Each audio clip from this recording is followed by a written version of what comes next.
Round 11 of the Premiership is in the can. We are well past the halfway point in the season. The league now takes a break for the Six Nations and the weekend's rugby is wrapped up. And this is what the table looks like. I'll go through the games. I'll give my kind of big picture talking points, and I'd love to know yours as well. Get stuck in the comments. But there you go. That is what the table looks like going into the Six Nations break. And, well, yeah, the power is shifting to the southwest of England, isn't it? Well, with the exception of Exeter Chiefs down there in 9th, you've got Bath, Bristol, Gloucester, those three West Country rivals in the top 3 positions. And I mean, you wouldn't have thought that last year looking at Gloucester, would you? It's been a big turnaround for them. Bath, you expected to be somewhere near the top. And I still think Bristol, I guess, are probably overachieving. Although a lot can change. It's close enough that picture can change massively. But certainly the balance of power is shifting away from the East Midlands. It's shifting away from London, the Quins, Saracens axis. But there you go. There's lots of rugby to talk about. But one of the things I just want to mention is how, I've already sort of touched on it, how weird this weekend of rugby is. There's no perfect system and it's hard to get a whole season absolutely right. But this weekend feels odd, doesn't it? You've got one round of Premiership matches. We haven't seen any Premiership games for a few weeks because of the Champions Cup. You have this one match, and now there's no more Premiership rugby for 2 months. And we had the same thing before Christmas. When you actually look at this Premiership season, you have a couple of rounds of games, then Champions Cup, then a couple of rounds of games over Christmas, then Champions Cup, then one game, then 2 months off with the Six Nations. Then you come back for 2 rounds of Premiership games, then it's the Champions Cup and Challenge Cup, round of 16 and quarterfinals. It's just a bit bitty, and it's hard to tell the story of a league, and it's hard to get into it. Like just before the Champions Cup happened, I watched a couple of solid weekends of watching all of the Premiership rugby, and I really got into it. I got into the kind of battles and which teams were on form and which teams were falling, where the strengths were, where the weaknesses were, what the interesting matchups were, who the players that were in form were. And then that kind of went away for a few weeks. And now we have this one game on an island on its own. It's really hard when you're trying to grow the profile of a league to have it structured the way it is. And again, it's just another reason why a global season and some people sitting around a table and sorting this out, thrashing it out once and for all, and maybe the odd turkey voting for Christmas and saying, I'll take one for the team here for the bigger, for the greater good. That is what's needed, because the Premiership's a brilliant competition, but it's really hard to sell what a great competition it is. There are some clubs who, like, if they've had an away game this weekend, it could be like 3 months between home matches. Like I saw on Bath's social media pages, they're promoting their next home game on the 23rd of March against Gloucester. By the way, with the league table like that looks like a big, big game. I mean, it's always a big game, those two teams playing against each other, but that's really hard to sell a league, isn't it? Let me know what you think on that. I don't want to be negative, because the rugby's actually really, really good. And case in point, look at the rugby that we saw this afternoon. Bath winning away at Sale Sharks, 23 points to 32. Full 5 points for top of the table Bath, who cement their position in the first spot. They deny Sale a bonus point, losing bonus point with the final kick of the game. That felt brutal on Sale. Felt like a losing bonus point was the least that they deserved out of this one. But their home record, unbeaten in the league for a year, has gone. And again, another reason why the scheduling of this fixture, certainly if you're a Sale Sharks fan, you're saying this didn't need to happen. Sale without more England internationals than any other team. And didn't you feel it today? 2 Curries, who else? Asher Opoku Fajor, Luke Cowan-Dickey, and Bevan Rod, a whole front row. 2 of your back row. Rafi Quirk, George Ford, Tom Roebuck as well. Am I missing one? That might be it. But seriously hamstrung. And Bath have got a lot of internationals, but a bunch of them, because they're not all England internationals. Look at Finn Russell, was able to play. Josh Bayliss started today. They were not nearly as affected.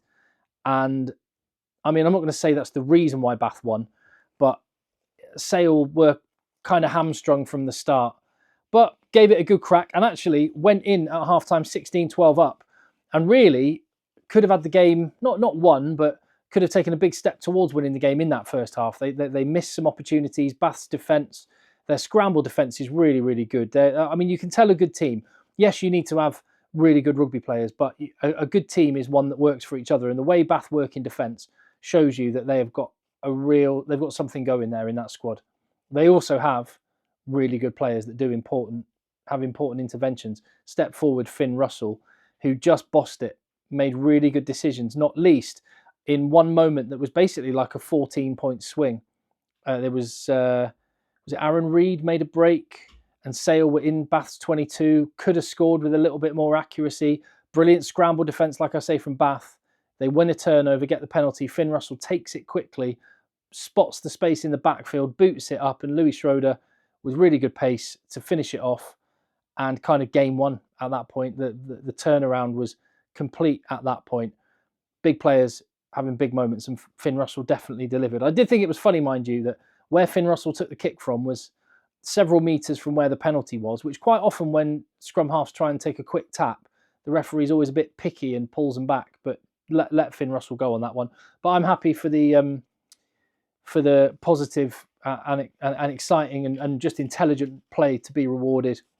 That ultimately made the difference. Like I say, Sale could have and maybe should have been further ahead at half time. But there you go. Maybe Sale, for all their massive effort, a little bit one-dimensional in attack, a little bit more deception required perhaps.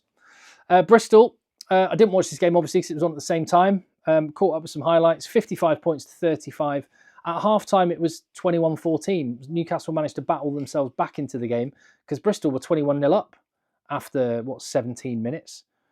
And, the perspective I've seen written widely is that Newcastle just ran out of gas. The scoreline maybe flattered Bristol a little bit. Harry Byrne was solid playing for Bristol, and without AJ McGinty, that's big.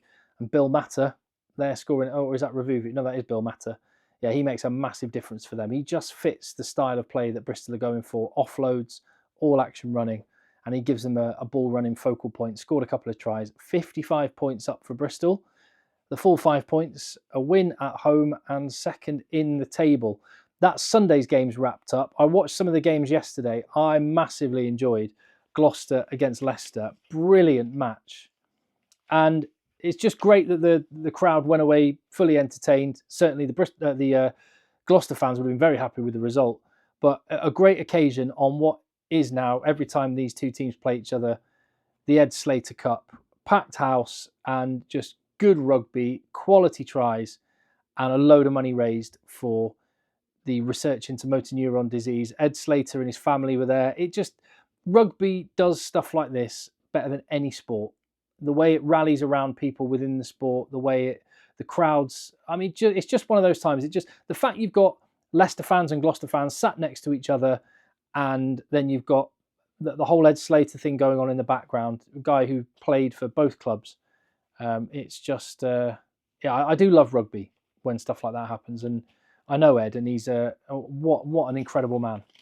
And so, I was pleased that his kids had a good time as well, dishing out the cup, and they got involved in the celebrations in the Gloucester dressing room after the game. No international players would be something that both of these teams could point to. Leicester particularly affected by England internationals.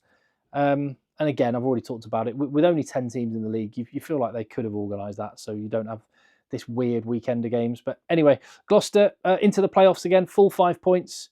That's massively important. And a huge improvement from them since last season. Chris Harris, bearing in mind Sione Tuipulotu is out injured. A bit of a reminder, timely reminder from Chris Harris to Gregor Townsend. I'm still here and I've still got it. On his 100th appearance for Gloucester, he was really good. Scored a brilliant try, and actually his defence, which is what he's known for, was fantastic as well. That rip to end the match, brilliant turnover. Really, really good. Leicester got themselves 2 points. Were they hard done by some of the decisions though? It seemed that way to me. It seemed like 3 moments all led to Gloucester tries, and all could on another day have gone a different way. Tommy Raffel looked like his turnover was clean to me.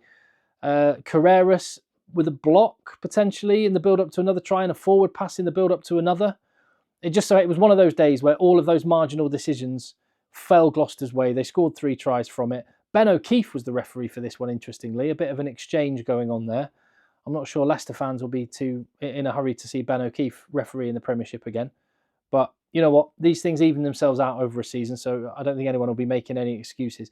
I did like one moment when young Josh Hathaway, his enthusiasm kind of bubbled over and got the better of him. And he started taunting kind of Andre Pollard after knocking him back into touch. And then realised, oh, I'm talking to two-time World Cup winner Andre Pollard. Maybe I should show a little bit more respect. But there you go. Leicester fell away. That's one little talking point. Yes, they're without a load of players, but they fell away. Is there a bit of fragility there? Because Leicester have done this in a few games. The last quarter of matches just kind of faded a little bit. Isaiah Parisi with another yellow card. Is that some technical deficiency in his tackling that he needs to address? Quite possibly. And I've already mentioned Chris Harris. Gareth Anscombe. Warren Gatland, what are you playing at? Now, Warren Gatland gave the excuse, or gave the reason, I should say, not excuse, gave the reason that he hadn't picked Gareth Anscombe for the Welsh squad for the Six Nations because he's 33 and he's not sure he's going to be ready by the World Cup in 2027. He's not going to still be around.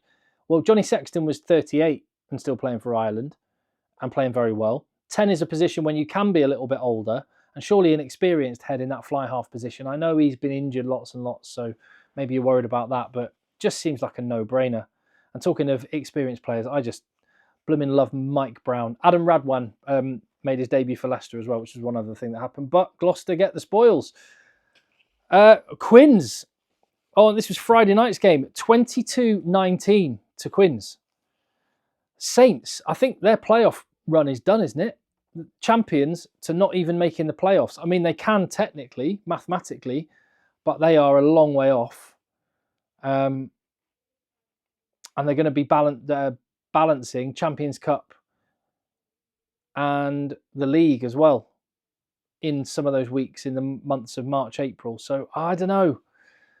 I'm not sure they're going to manage it. And also, Saints might want to reflect on just taking 3 points once in a while. They persistently kick for the corner, and I know that seems to be the fashion these days, and lots of teams do it. And Saints back themselves. But if you're going to do that, you've got to nail it. And some of the kicking to touch was poor. Rory Hutchinson completely fluffed it at one point. And look at the scoreline, the way it finished, 22-19, 3 points. There were opportunities there and there were points left out there. Tight games, when you really need a win, when you don't have a bunch of players, your normal cohesion in the back line, you don't have Freeman and Furbank and Smith and Mitchell and the rest, then, maybe take the 3 points. One away win in the Premiership in a year for Northampton Saints. And there wasn't one this time, and there could have been. And again, just like Leicester, they dropped off in the last 20 minutes of games. Mad game, though. I mean, if you watched the game and took the tries out of the highlights and just said, how many points do you think were scored in this? You'd think it was like 50 points to 40 or something. It was a lot of fun. Some really good attacking rugby. That is actually one talking point, maybe from the Premiership. Is the style of rugby, it's really good to watch, really entertaining. I'm not sure it's the optimum way to prepare players for international rugby, though. This is the thing. When England were at their best, English teams were going really, really deep into what was the Heineken Cup, now the Champions Cup. You had Leicester winning it in 2001, Wasps winning it in 02 and 03, was it? Was it Leicester won it 2 years in a row then in the early 2000s? Anyway, you had English teams going deep in the competition. England got to a World Cup final around the time when Saracens were winning the Champions Cup and going deep. And those are the games that prepare you for international rugby because the margins are so narrow, the intensity is so high. And the fact that England don't have many players playing deep into the Champions Cup means that most of their rugby is in the Premiership. And I just don't know that it really replicates what you need at international level. It's great to watch, but it's not the same rugby you see on an international rugby pitch. Which is why I kind of think now, I know what Eddie Jones was talking about when he says there's a test match animal. Watching the Premiership now, I don't think is the best way that you identify the players that are necessarily going to be really good on the international stage. The players that look really good in the Premiership might not be ready for international because it's a humongous step up. And that's just one concern I've got about the Prem. To finish then, Exeter getting a win against Saracens, a very depleted Saracens. No Earl, no Willis, no Daly, no Dan, no Itoji, no George, Ezekwe as well. Equally, Saracens decided to put Nick Tompkins and Fraser Burke on the bench, two guys that will be joining international squads for the Six Nations. So they could have started a little bit stronger. But the Chiefs were 6 tries with power, with accurate attack for a change, and a little bit of mental fortitude as well. That's the one glimmer of hope for Exeter. They're not as good as they have been in previous years. They are on a rebuild. It's going to take a while. They're very young, quite raw, but they were 8 points to 5 down at half time, and they've had a season where they've only won 1 game.